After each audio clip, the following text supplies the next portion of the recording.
Okay, Director Gary. Malaysia 370, thank you. The 777 is one of the most automated airplanes in the world. The crew can simply enter the location of the waypoint into their flight computer. Gary is entered. Please confirm. Execute. Flying a big airplane like the 777 is really managing the airplane because there's not a lot of flying, stick and rudder involved. It's a lot of management of a very sophisticated amount of electronics. Malaysian 370's flight path will now take them along the air corridor that runs northeast over the Gulf of Thailand, before continuing on to Beijing. The trip takes about 6 hours. Malaysia 370, maintaining level 350. 20 minutes after takeoff, they reach cruising altitude, 35,000 feet. When you get a big jet up to altitude and you've got her on autopilot, you've leveled off, you've run your cruise checklist, it really is time now to kind of throw the straps off and relax a little bit.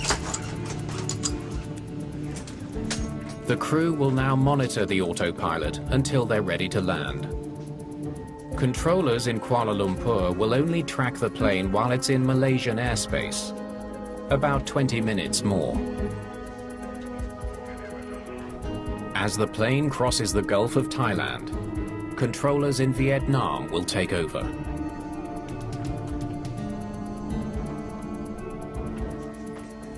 The controller in Kuala Lumpur makes one last transmission at 1:19 a.m.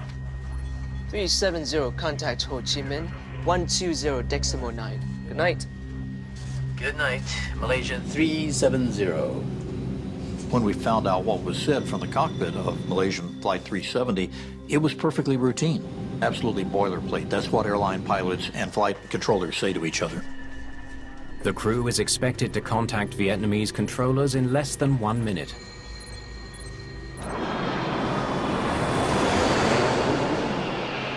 But 19 minutes later, there's no word from Flight 370. Malaysian 370, this is Ho Chi Minh. Please contact control. Malaysia 370. Controllers in Vietnam and Malaysia tried desperately to reach the missing plane. Malaysia 370, do you copy? Malaysia 370, this is Kuala Lumpur. Do you copy?